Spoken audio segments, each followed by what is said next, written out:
Welcome back to the California Conversation. I'm Tess Abraham. On Monday of this week, the FBI announced that there was a planned terrorist attack to take place in California on New Year's Day. Thankfully, they have intercepted the plans, they have stopped the attack, and they have arrested all suspects. But the details are extremely unsettling and, of course, disturbing. So, what do we learn from this attack? What we're going to see is that ideology matters. Policy matters. And there are real life implications for the worldviews that you hold. I'm breaking it all down for you today.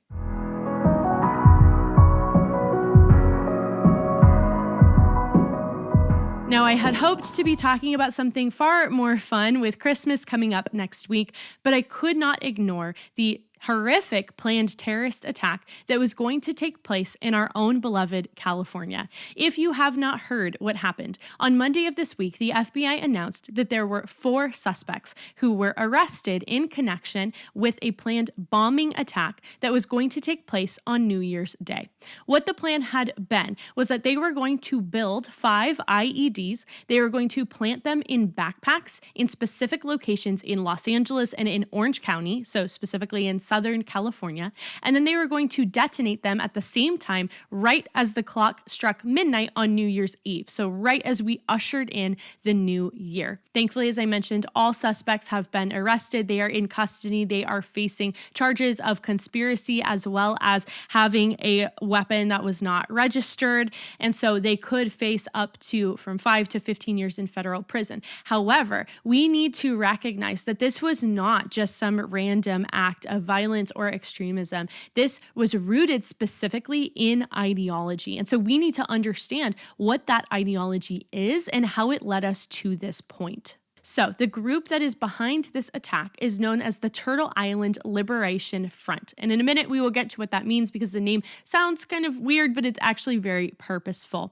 But what happened is the FBI recovered a document that was titled Operation Midnight Sun. They had clearly been planning this for quite a while, and they actually all met at a campsite out in the desert in 29 Palms, which is just north of Joshua Tree. Each member brought bomb-making materials, things like PVC pipes, potassium nitrate, charcoal, sulfur, fuses. And as they began to assemble these bombs is when the FBI swooped in and arrested them. They believed they had enough evidence at that point. And it's true that they do, because not only did they catch them in the act of building bombs, and not only did they recover their very planning document that outlined what they were going to do in the attack, they also searched their homes. So they executed search warrants, and in that they found multiple posters that were linked to this group's views, things that said death to ICE, death to America, long live Palestine. So that's just giving a little bit of insight into what they believe, as well as other evidence that ties them directly to this crime and to this extremist group. The mission of the Turtle Island Liberation Front is self-identified as decolonization and tribal sovereignty. In the criminal complaint, it says, quote, "This group calls for the working class to rise up and fight back against capitalism. Moreover, advocates believe that liberalism and peaceful protest will be the downfall of those who believe that it is enough and that direct action is the only way." How incredibly dangerous does that sound? No longer free speech, free and open debate, no longer trying to use the powers of persuasion, but direct action. And that if you don't take direct action, that is not going to be enough. They think that you are ridiculous for ever believing that. So basically, this group is anti-capitalist, it is anti-government, it is pro-Palestine, it is anti-ICE. And so really when you start to look at the themes here that tie it together, it's anti-establishment and it's specifically negative toward the West. So any Western ideology, it sees the West as colonizers, it sees them as oppressors, and it starts to really separate the world into the two groups of you have the oppressors, like they believe would be America, and then you have the oppressed or the colonized. And so that would, of course, be people in Palestine. They would view Israel as the oppressor in that situation, and they would view Palestinians as the oppressed. It would include illegal immigrants. They view ICE as being the oppressors and illegal immigrants as being the oppressed. And this, of course, extends to indigenous peoples or tribal nations, as we've talked about on this show, that they believe that they are oppressed and that California, as well as America, has stolen their land and owes them land-back policies as well as reparations. So why Turtle Island? the name has a very significant meaning. Apparently, this is a phrase that has historically been used by indigenous peoples to refer to the creation of North America. They believe this myth that there was a woman who was up in the sky, that she came down and she landed on the back of a giant turtle, and then the sea creatures and the birds all around her gathered this dirt that they put on the back of the turtle, and she began to use that dirt to then create what is now North America. And so they call North America Turtle Island. And turtles are significant to these tribal nations because they embody values that they believe are important, values like perseverance and longevity. And so that's where it comes from. The name sounds kind of funny, but it's actually rooted in, again, this almost tribalism of believing that Turtle Island or North America belongs to these tribal nations who were, in their opinion, here first. And so America has stolen that. California lives on stolen land. And so then we need to pursue policies that would give the land back to those who apparently have had it from the beginning with this turtle. I'm not entirely sure how it all works together, but that's their logic and reasoning. But under that kind of wonky story and those myths is truly a core belief system that sees America as illegitimate. And it also sees guilt as inherited. So it looks at America and it says that America has committed injustices in what it has done with tribal nations. That means that our nation, or at least California where we live, is illegitimate because it doesn't belong to us. It's stolen land. We need to give it back. And then on top of that, anyone who lives there inherits the guilt of the people who they think did the stealing. This is a very dangerous worldview. And we see that they apply this both nationally here at home in the United States, as well as globally. So like I said, they apply that with ICE, they apply that with illegal immigrants. So that's something they apply here in the United States. And then they apply that abroad when you look at the conflict between Israel versus Palestine. And so they, again, separate the world into these two classes of oppressors and oppressed. But they're the ones who get to decide who is actually oppressed. They're the ones who get to decide who is worthy of protection. And unfortunately, we see in their views that Western values and Western ideas are not worthy of protection or upholding. They are immediately violent to anyone who they oversee. And so then it now pits it so that non-Western values like these indigenous peoples or the people of Palestine that maybe don't have Western values, that they are just oppressed people groups who are deserving of our protection and deserving of us fighting for them. The reason that this is dangerous is what I alluded to before of it takes individual guilt off the table. It assigns guilt to entire groups of people. And so this says that there is no longer individual responsibility or moral agency. You and I are not people who are capable of making our own decisions of doing right versus wrong. Instead, we are symbols of a greater system. And so if we live in the West, if we enjoy the freedoms of the West, if we largely agree with the values of the West, then we just represent the West. What that does is it completely takes away humanity. It does not see people as people anymore. It sees people as systems. And if you disagree with the system that that person represents, you want to dismantle that system anyway. And so now it takes moral boundaries off the table. What you are willing to do to those people who are in the system that you disagree with and have dedicated your whole life to dismantling, what you do to them no longer really matters, because at the end of the day, you're fighting back. You have righteous anger against the system. That's incredibly dangerous. We need to see people as people. And this makes me think of Charlie Kirk. This makes me think of him because he was killed for his ideological beliefs. To the person who killed him, he was not a human being. He was not a father with children. He was not a husband with a wife. He was not a loved coworker and a beloved figure in America and someone who had friends and family who loved him and wanted to spend the holidays with him. He was not seen that way. He was seen as someone who disagreed on an ideological level with the person who wanted to kill him. And so he no longer deserved to live life. He no longer deserved to speak out. He no longer deserved to say these things because he upheld a system that someone disagreed with. That is dangerous. We have to see people as individuals. We have to understand this because we have to truly see that ideology and beliefs shape your behavior. And it matters greatly what our government leaders are going to legitimize. And so if we have government leaders who legitimize these ideas that downstream lead to the ideas of taking away personal responsibility, of assigning guilt wholesale to entire groups of people, and as putting people in different systems. If we condone that and we agree with that, then we set ourselves up to have these extremist groups that justify violence. And there are examples of what has happened in California that has condoned these beliefs. This is why it matters when Governor Gavin Newsom comes out and signs a policy saying that he acknowledges historical guilt on behalf of California for what is done to tribal nations and says that some type of reparations and restitution needs to be made. That just enhances and legitimizes the idea of this collective guilt that we should all be feeling as Californians for living on this land,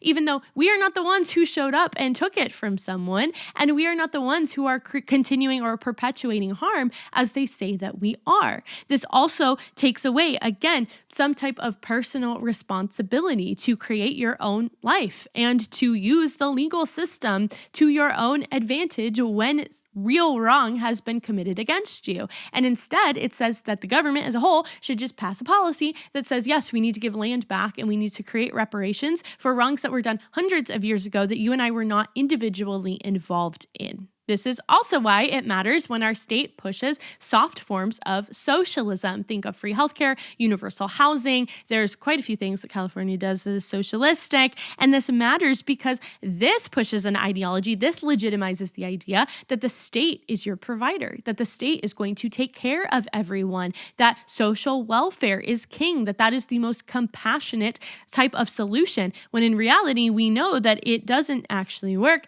And once again, is taking away that responsibility of people to care for themselves, to work hard, to get ahead because of the hard work that they put in versus of expecting a free handout from the government. California should not be pushing policies that are dishonest. It should not be legitimizing this idea that the government is just there to take care of you, because people get this in their head. And then, of course, that can turn into radicalization, as we're seeing with this group. Last example I'll give you is this is why it matters when our state legitimizes rioting and looting in reaction to certain actions that people have decided are morally wrong. And this is what we've seen in California. We saw it in 2020 with Black Lives Matter, and we saw it just this summer with pro-Palestine and with anti-ICE. Because the people have decided that it is morally wrong to enforce federal immigration law, or because the people have decided that it is wrong that there is an international conflict that we're not a part of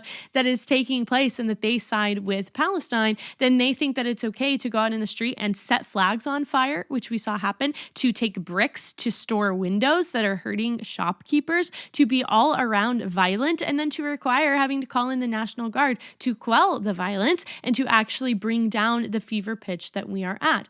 But LA and California in general did not punish the people who were involved in the rioting and the looting. They did not take action to stop the rioting and the looting quickly. And so because of that, it now condones and legitimizes that idea that rioting and looting is how you get what you want. That's the voice of the oppressed. That's how you are heard. And it shuts down the very ideals of America, which say free and open debate are how you make your voice heard, that persuasion is how you get what you want, and instead says, no, the time for peaceful protest is over, and the time for taking action is now. And so when we bring these ideas back to the Turtle Island Liberation Force, we see that these are all of the views that they held, just to a more extreme extent. And it's not to say that Gavin Newsom or the Democrat Party are actually responsible for the actions of this group. There are extremists in every party, but it is to say that some worldviews, some ideas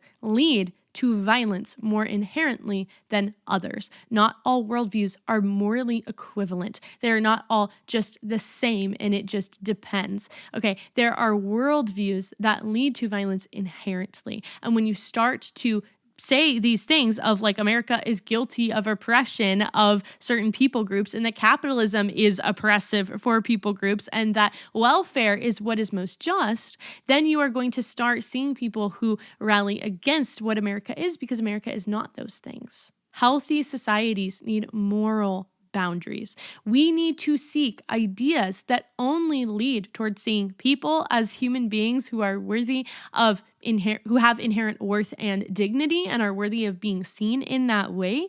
We need to realize that guilt is personal. It is not inherited. It is not systemic, and that there is personal responsibility so that each person is responsible for his or her actions, and that when you choose violent or harmful actions, that you will be punished by our justice system for those. But when you do not, you will not be punished by our justice system for those. We also need ideas that are honest about outcomes. We looked a few weeks ago at socialism and the problems with socialism. And so we need to look, again, honestly at what certain systems actually create or don't create. And so by embracing these socialist style policies, we're not being honest because we're promising people outcomes that they will never receive. And we're promising solutions that are being framed as compassionate when in reality, they're just going to hurt people. And so the reason for talking about this story is not to terrify you, although it is terrifying. It is especially terrifying as someone who lives in the very county where these bombings were going to take place. It is terrifying to think that I could have witnessed 5 bombings, real bombings, close to me, close to home, in the state that I call home and that I love and that I fight for. That is a terrifying thought, and we should be sobered by that. But we don't look at stories like these just to be afraid. We do not live in fear. Instead, we look at stories like these to understand the weight of responsibility. When you ask me why I like to talk about politics in California as a conservative, which sounds crazy and sounds like no one should do it, the reason is exactly because of this, because we need to stand up against evil ideologies that lead to hatred and that lead to violence. We need to instead embrace ideologies that lead to open debate, that lead to respect between people, even if we vehemently disagree, that say that human beings are worth so much more than killing them because you disagreed about economic policy. That doesn't make any sense. And so that is why I fight for California. That is much why I believe you show up here week after week to be informed about California, is because there's so much more at stake than just trying to create better lives for ourselves. It's by trying to push ideas that are good and that are true and that lead to life and not death. It's to quell evil. Ideas matter, policies matter, and the moral frameworks that we legitimize with those ideas and policies today are going to shape the violence that we either prevent or permit tomorrow. Thank you so much for joining me here today. I hope it was helpful for you as you navigate life in our state and that it helped you think through some of the sobering realities of the news cycle that we are seeing happen today. If you enjoy this show, please spread the word and share it with your friends, family, and fellow Californians. And just a quick note, I will not see you back here next week because next week is Christmas. And so I hope that you all enjoy a wonderful Christmas holiday with friends and family, able to celebrate the birth of Jesus Christ and the wonderful hope that has brought the world. So I will see you back here in 2026.